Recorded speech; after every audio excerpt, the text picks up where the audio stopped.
नमस्कार, स्वागत है आप सभी का हमारी खास पेशकश खबर हटकर में। मैं हूं रमा त्यागी।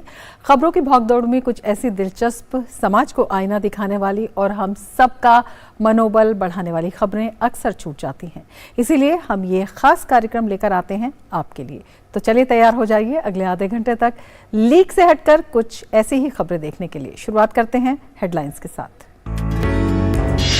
शतरंज की दुनिया में संगम नगरी की शानदार दस्तक। प्रयागराज की महज 6 साल की नन्ही अनुप्रिया यादव बनी नंबर 1। अंतर्राष्ट्रीय शतरंज महासंघ द्वारा जारी विश्व रेटिंग में अंडर 7 बालिका वर्ग में अनुप्रिया को मिला पहला स्थान। राजस्थान के बाड़मेर में ट्रैक्टर पर निकली बारात। 51 से अधिक ट्रैक्टरों पर दुल्हन के घर पहुंचे 200 से अधिक बाराती। दूल्हे ने खुद भी ट्रैक्टर चलाकर किया सभी को हैरान।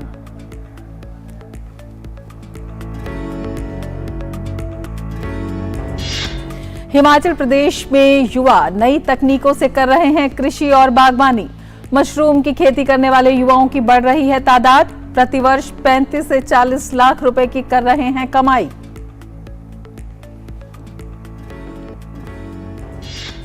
ब्राजील के रियो डी जेनेरियो में सी ऑफ मिरर्स नामक डिजिटल प्रदर्शनी ने लोगों को किया मंत्रमुग्ध।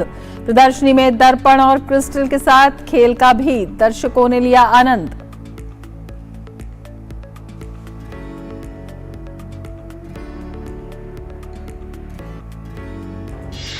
बॉलीवुड की बेहद पॉपुलर फुकरे फ्रेंचाइजी की तीसरी किस्त फुकरे 3 रिलीज होने के लिए तैयार। रिलीज डेट के ऐलान से दर्शकों का बढ़ा एक्साइटमेंट। 1 दिसंबर को सिनेमाघरों में दस्तक देगी फुकरे 3।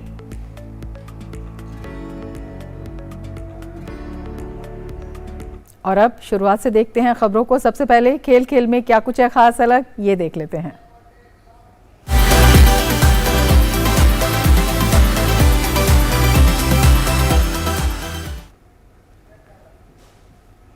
शतरंज की दुनिया में संगम नगरी की शानदार दस्तक हुई है। उत्तर प्रदेश में प्रयागराज की नैनी की रहने वाली अनुप्रिया यादव शतरंज में नंबर 1 बन गई हैं।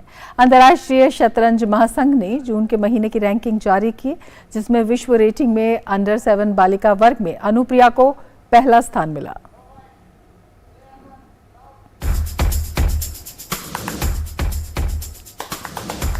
शतरंज की दुनिया में इन दिनों एक नन्हे खिलाड़ी की चर्चा जोरों पर है। प्रयागराज के नैनी की रहने वाली महज 6 साल की नन्ही अनुप्रिया यादव ने शतरंज की दुनिया में अपना बड़ा नाम बना लिया है। इंटरनेशनल चेस फेडरेशन द्वारा जारी 7 साल तक के बच्चों की रैंकिंग में अनुप्रिया ने पहला स्थान प्राप्त किया है।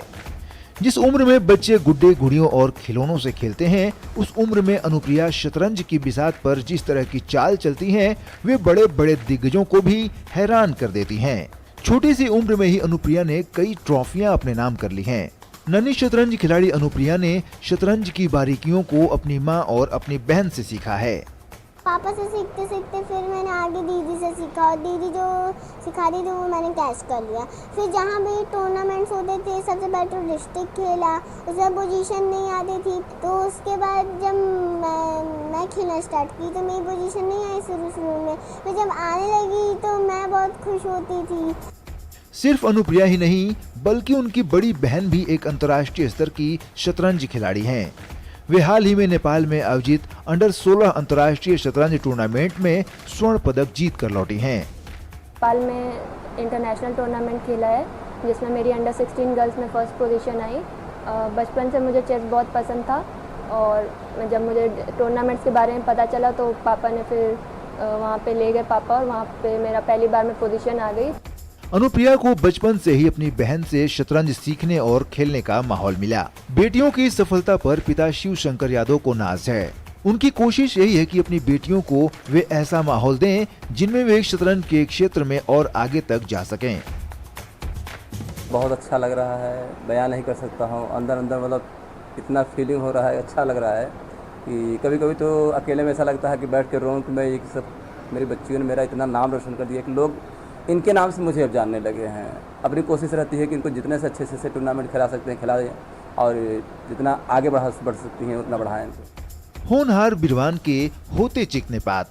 6 साल की अनुप्रिया आज जिस अंदाज में बड़े बड़े खिलाड़ियों को शतरंज की बिसात पर मात दे रही हैं, कहा जा सकता है कि आने वाले दिनों में वे इसी तरह से दुनिया भर में देश का नाम रोशन करती रहेंगी। Bureau report, DD news. और अब कुछ खबर आपके शहर, आपके गांव की।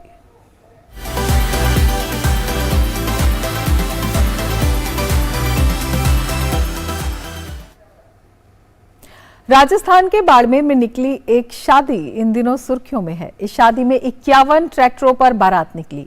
1 किलोमीटर लंबा ट्रैक्टरों का काफिला एक साथ निकला। दूल्हा खुद भी ट्रैक्टर चलाकर पहुंचा। दूल्हे के पिता जेठाराम कड़वासरा ने कहा कि मेरी बारात एक ट्रैक्टर पर निकली थी, इसलिए बेटे की बारात 51 ट्रैक्टरों पर निकाली है। सजे धजे ट्रैक्टरों का ये काफिला राजस्थान के बाड़मेर जिला में निकली एक बारात का है। गुड़ा मालानी में सगरानियों की बेरी गांव के रहने वाले प्रकाश चौधरी की शादी रोली गांव की ममता के साथ हुई है। दूल्हे के गांव से दुल्हन के गांव की दूरी करीब 15 किलोमीटर है।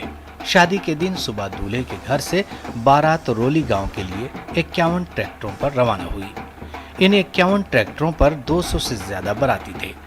मजे की बात यह है कि दूल्हा खुद भी ट्रैक्टर चलाकर दुल्हन के गांव पहुंचा। दूल्हे प्रकाश चौधरी ने बताया कि उनका परिवार किसान है, सभी खेती बाड़ी करते हैं। किसान की पहचान ट्रैक्टर है। उनके पिता की एक ट्रैक्टर पर बारात निकली थी। तब पूरे परिवार ने सोचा क्यों ना 1 से 51 ट्रैक्टर पर बारात ले जाई जाए। मैं भी एक किसान का बेटा हूँ। मैं खेती के काम करता हूँ और मेरे जो किसान भाई है उनके पास ट्रैक्टर है। किसके पास गाड़ी वगैरह ऐसी नहीं है। हम तो खेती का काम करते हैं, खेती के बारे में और खेती का काम लेते हैं, तो ट्रैक्टर है। तो मेरे किसानों को भी बराती लेके जाना था। उनके पास बहुत साधन अपना घर का है और ट्रैक्टर वगैरह लेके जाओ तो अपना खुद का साधन है और हमारा खुद का खेती का धरती पुत्र है ट्रैक्टर। और इससे किसानों को भी मैं बारात में लेके गया और यहाँ के सरपंच भी साथ में थे। दूल्हे के पिता जेठाराम ने बताया कि ट्रैक्टर को धरती पुत्र का दर्जा दिया जाता है। उनके पिता दादा की बारात ऊंटों पर निकली थी। उनके परिवार में 20 से 30 ट्रैक्टर पहले से ही मौजूद हैं और उनके किसान साथियों ने मिलकर कुल 51 ट्रैक्टरों की सूची बनाई थी। सुबह जब बारात निकली तब 10-12 ट्रैक्टर और आ गए। बारात गांव में पहुंची तो एक बार में इतनी संख्या में ट्रैक्टर देखकर लोग भी हैरान हो गए। मेरे दादाजी की बारात तो ऊंटों पे गई थी, मेरे पिताजी की भी, और मेरी खुद की भी बारात ट्रैक्टर पे गई थी। जो मैंने सोचा तो अभी मैं मेरे बच्चे की बारात भी ट्रैक्टर पे लेके जाऊं। जो उसी टाइम साधन ट्रैक्टर वगैरह हर लोग के पास कम था। अब थोड़ा किसान मेहनती और उपज ज्यादा होने के कारण हर किसान के पास ट्रैक्टर है और ट्रैक्टर के द्वारा मैंने सोचा हम ज्यादा से ज्यादा बच्चे के शादी में ट्रैक्टर लेकर जाएंगे। ग्रामीण किसान परिवारों में ट्रैक्टर पर बारात ले जाने की परंपरा रही है, लेकिन जिस तरह से बाड़मेर में ये बारात निकली वो कुछ हटकर थी। Bureau report, DD news. और अब वक्त है बदलती हुई तस्वीर देखने का।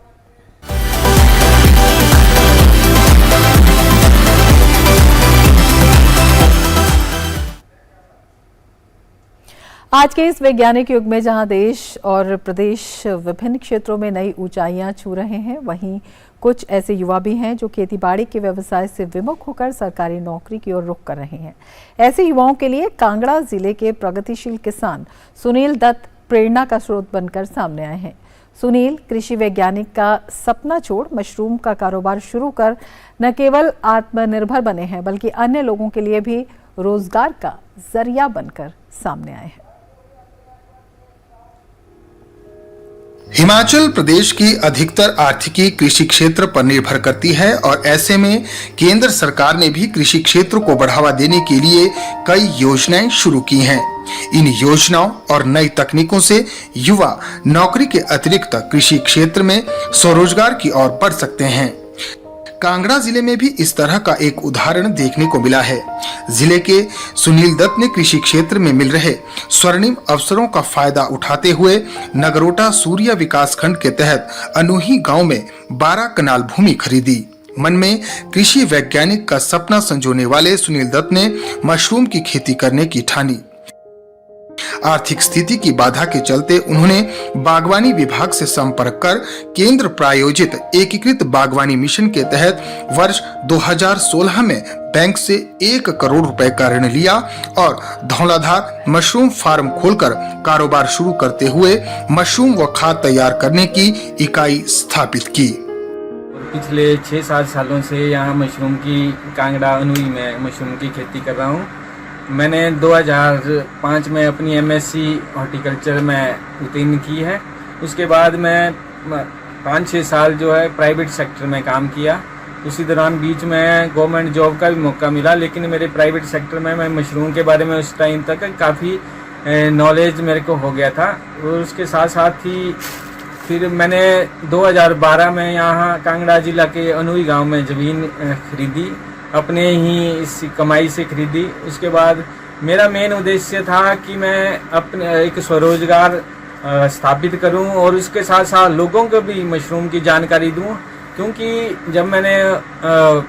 जब मैं जॉब करता था उस टाइम काफ़ी लोग छोटे छोटे लोग यहाँ मैंने सुना कि हिमाचल में मशरूम लगा रहे हैं, लेकिन उनको तो 1-2 साल चलाने के बाद उनको दिक्कतें आ रही थी, घर में लगाते थे प्रॉब्लम आ रही थी। यही मेरा उद्देश्य था कि मैं यहाँ हिमाचल में आके अपना प्लांट सेटअप करूँ। तो मेरे को यहाँ एक अच्छे एरिया में जहाँ पानी की ज़रूरत है वहाँ ज़मीन मिल गई। तो मैंने 2016 में बैंक ने मेरा लोन जो है मेरे को बैंक से लोन मिला। उसके साथ साथ ही हिमाचल गवर्नमेंट ने भी मेरे को सब्सिडी के रूप में काफ़ी हेल्प की। जो उद्यान विभाग है हमारा, वहाँ काफ़ी अच्छे लोग जो अपने ही यूनिवर्सिटी से निकले हुए हैं, उन्होंने काफ़ी मेरे को इसके लिए प्रेरित किया। उन्होंने मेरे साथ चले और मैंने 2016 में अपने इस यूनिट को स्थापित किया। कड़ी मेहनत के दम पर आज सुनील कृषि क्षेत्र में निरंतर ऊंचाइयों को छू रहे हैं। इस प्लांट में वे प्रतिदिन 5 क्विंटल तक मशरूम का उत्पादन कर रहे हैं। उनका कहना है कि वे प्रतिवर्ष इस कार्य के जरिए 35 से 40 लाख रुपए की कमाई भी कर रहे हैं। अपने मशरूम यूनिट में उन्होंने करीब 25 स्थानीय लोगों को रोजगार भी उपलब्ध करवाया है।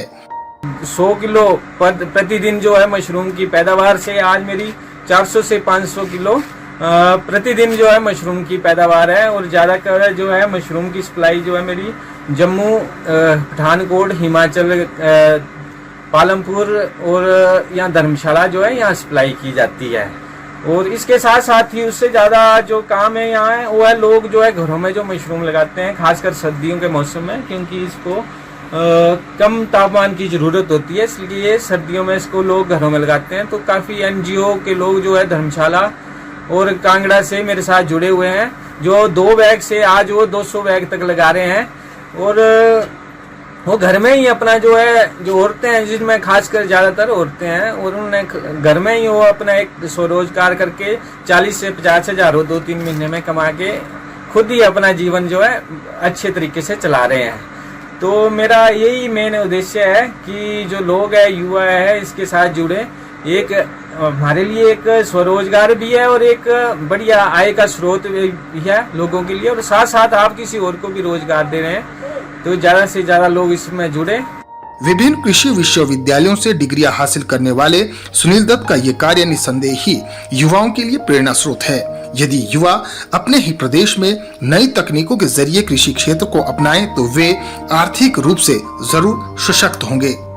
डीडी न्यूज के लिए धर्मशाला से विपिन शर्मा की रिपोर्ट। और खबर हटकर में अब लेते हैं एक ब्रेक। आप देखते रहिए DD news. I practice yoga every day. It has nurtured and enriched my life. संग संग चलो बढ़ते रहो, योग सभी करते रहो। संग संग चलो बढ़ते रहो, योग सभी करते रहो। योग करने से स्मरण शक्ति बढ़ती है, सब आसानी से याद हो जाता है। योगा ही जीवन का एक आधार है। योग से बॉडी बहुत फ्लेक्सिबल होती है। बढ़ते रहो, योग सभी करते रहो। मैं प्रतिदिन योग करता हूँ, इसने मेरा सामर्थ्य और आत्मविश्वास बढ़ाया है। आप भी योग अपनाएं, स्वस्थ, सानंद और ऊर्जावान रहें। आयुष मंत्रालय, भारत सरकार द्वारा जनहित में जारी। वसुधैव कुटुंबकम्।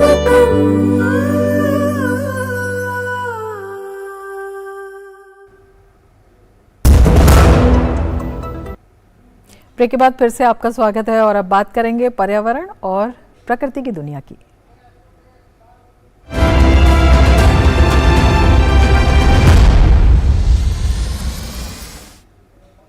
सैंड आर्टिस्ट सुदर्शन पटनायक ने पूरी समुद्र तट पर चक्रवात बिपरजॉय पर एक सैंड आर्ट बनाई। अपनी इस कलाकृति में उन्होंने चक्रवात बिपरजॉय को लेकर घबराए नहीं, सुरक्षित रहे का संदेश दिया।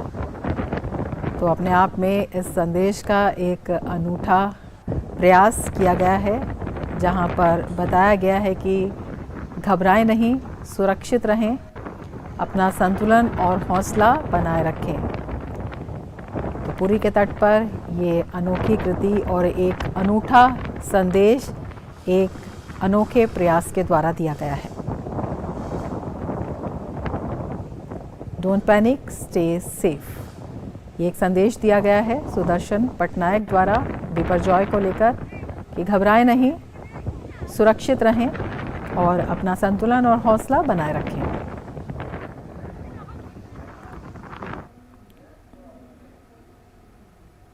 आगे बढ़ते हैं। चीन के सिचुआन में स्थित वोलोंग नेशनल नेचर रिजर्व में पिछले दिनों दुनिया का सबसे दुर्लभ पांडा नजर आया। सीसीटीवी कैमरे में पांडा को बर्फ में चलते खाने की तलाश करते देखा गया। इसे रेयर एल्बिनो पांडा बताया जा रहा है। दुनिया में कई तरह के जीव जंतु मौजूद हैं। ये जानवर इंसान की नज़र से छिपे हुए हैं। कभी कभार गलती से जब ये सामने आ जाते हैं तब एक नई प्रजाति का खुलासा होता है। हाल ही में चीन के वेलोंग नेशनल पार्क रिजर्व में एक्सपर्ट्स की नज़र एक दुर्लभ पांडा पर पड़ी। इस पांडा का पूरा शरीर सफ़ेद था। इसके साथ कई और पांडा भी घूमते नजर आए। इन सब का रंग नॉर्मल था। जब इसकी तस्वीरों की गहन जांच की गई तब पता चला कि असल में ये पांडा एल्बिनो से ग्रसित है। इस रियर एल्बिनो पांडा को चीन में स्पॉट किया गया। वेलोंग नेशनल नेचर रिजर्व, जो कि चीन के सिचुआन में स्थित है, उसके सीसीटीवी में इस पांडा का वीडियो कैद हुआ। ये रिजर्व काफी बड़ा है, साथ ही इसमें कई तरह के जंगली जानवर रहते हैं। ऐसे में जानवरों पर निगरानी के लिए यहाँ कई कैमरे लगाए गए हैं। इन्हीं मोशन एक्टिव कैमरों के जरिए इस पांडा पर नजर रखी गई। कैमरे में पांडा को पेड़ पर आसानी से चढ़ते, खाने की तलाश करते और बर्फ में चलते देखा गया। पांडा की उम्र 5 या 6 साल होने का अनुमान लगाया गया। सबसे अच्छी बात यह है कि इसके मूवमेंट से ये साफ हो गया कि इसे कोई परेशानी नहीं है। ये पांडा बिल्कुल सेहतमंद है। हालांकि अभी तक इसके पेरेंट्स का पता नहीं चल पाया है। Bureau report, DD news. और अब बात ज्ञान और विज्ञान की, जिसका हमसे गहरा ताल्लुक है।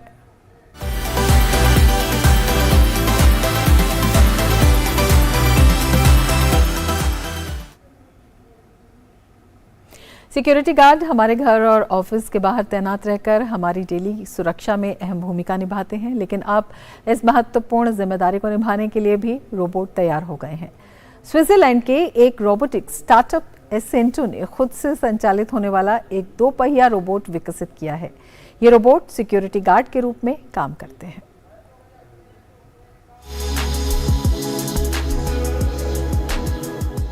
ETH ज्यूरिक यूनिवर्सिटी के एक रोबोटिक स्टार्टअप असेंटो ने खुद से संचालित होने वाले एक 2 पहिया रोबोट विकसित किया है। इस समय ये सेल्फ रेगुलेटरी रोबोट स्विस की एक सुरक्षा फर्म सिक्योरिटास एजी के लिए एक रोबोट गार्ड के रूप में काम कर रहा है, जिसने स्विट्जरलैंड में एक रेलवे डिपो समेत कई साइटों पर इस रोबोट का परीक्षण किया है। इस कंपनी के अनुसार एसेंटो के रोबोट गार्ड 6 महीने से ज्यादा समय तक साइटों पर काम कर सकते हैं, साथ ही सुरक्षा की एक नई परत भी प्रदान करते हैं। एसेंटो रोबोट लंबी टांगों वाला और पहिएदार एक सिर के साथ, जिसमें कंप्यूटर, बैटरी, सेंसर और क्लाउड आधारित AI भी मौजूद है। ये रोबोट अपने ऑफ रोड टायरों के साथ ऊबड़ खाबड़ इलाकों, कदमों और यहाँ तक कि बर्फ को भी नेविगेट कर सकता है। एसेंटो सुरक्षा उद्योग के लिए रोबोट और नई टेक्नोलॉजी विकसित करता है, जिसका इस्तेमाल बाहरी सुरक्षा के लिए किया जा सकता है। कंपनी का कहना है कि उनके रोबोट गार्ड की वजह से बड़े बाहरी क्षेत्रों को आसानी से कवर कर लेता है, जिसमें पहले व्यक्तिगत रूप से पेट्रोलिंग करने के लिए ज्यादा मैन पावर की जरूरत पड़ती थी। इसमें लगा थर्मल कैमरा लोगों और वाहनों का पता लगाता है, जबकि 360 डिग्री कैमरा आसपास की छवियों को कैप्चर करता है। ये रोबोट एक फिक्स्ड एरिया में बैकअप ऑपरेटर के साथ लाइव फीड के जरिए जुड़ा रहता है। एसेंटो उन सभी जगहों पर जाने में सक्षम है जहां एक व्यक्ति जा सकता है या सीढ़ियों पर आसानी से चढ़ सकता है और चल भी सकता है। ऐसा इसलिए है क्योंकि हमने इसमें पहियों और पैरों दोनों का इस्तेमाल किया। ये रोबोट खुद से ही डेली सिक्योरिटी रिपोर्ट तैयार करेगा। साथ ही आप इसे कुछ समय के लिए रेंट पर भी ले सकते हैं। हालांकि कंपनी का कहना है कि इसकी रकम एक ह्यूमन सिक्योरिटी गार्ड के मुकाबले कम होगी।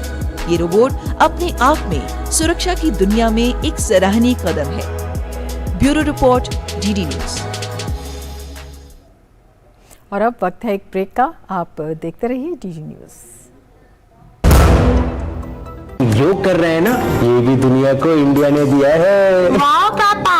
अरे बेटा, योग से हमें 0 कॉस्ट पे हेल्थ इंश्योरेंस भी मिलता है। पापा फिर तो मैं रोज योग करूंगी।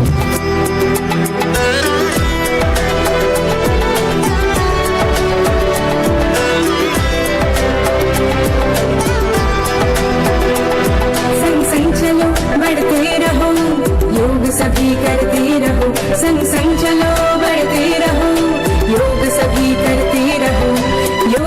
योग करने से स्मरण शक्ति बढ़ती है, सब आसानी से याद हो जाता है।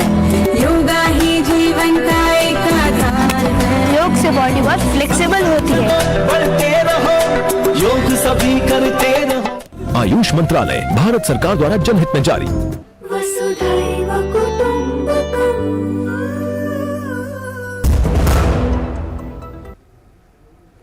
ब्रेक के बाद फिर से आपका स्वागत है और अब बात 7 समंदर पार की दुनिया की।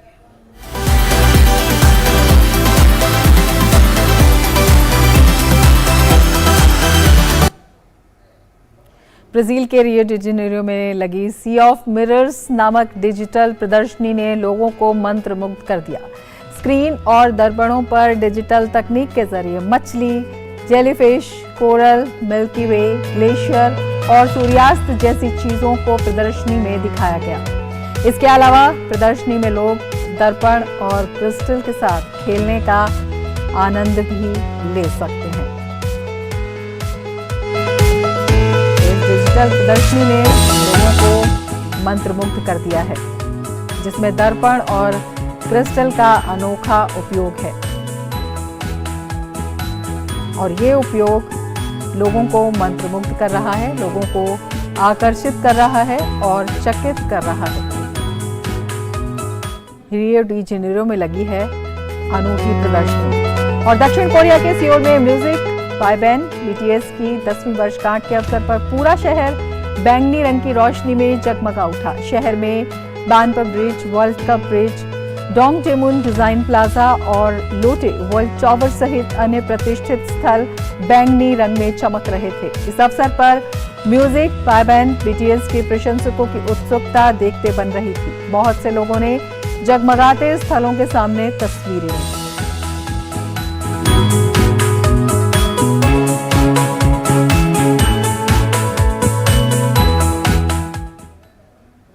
और अब वक्त है बायोस्कोप की बातों का।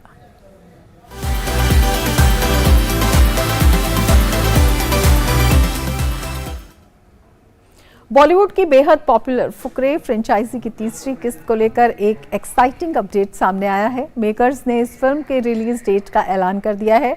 ये फिल्म अपनी 10वीं एनिवर्सरी के खास मौके पर यानी 1 दिसंबर 2023 को बड़े पर्दे पर रिलीज होने के लिए तैयार है।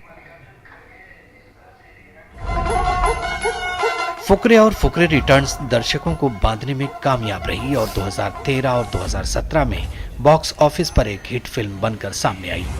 अब इस साल ये मजा तिगुना होने जा रहा है क्योंकि फुकरे 3 के आइकॉनिक कैरेक्टर्स फिर से स्क्रीन पर अपनी जोरदार वापसी कर रहे हैं। मेकर्स ने इस फिल्म की रिलीज डेट का ऐलान कर दिया है। जल्दी एक कैंपा की बोतल भी लेते आइयो।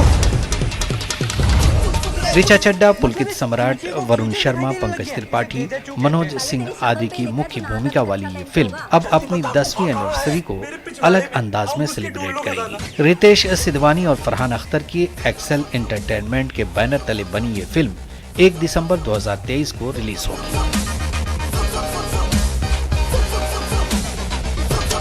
फिल्म का निर्देशन मृगदीप सिंह लांबा ने किया है। बता दें कि पहले फिल्म को नवंबर में रिलीज करने का प्लान था, लेकिन किसी वजह से रिलीज आगे खिसका दी गई।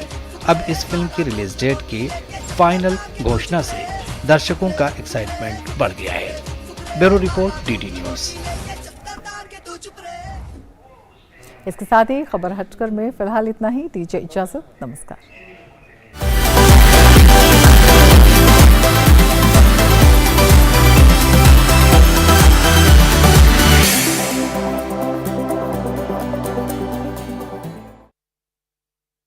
योग कर रहे हैं ना, ये भी दुनिया को इंडिया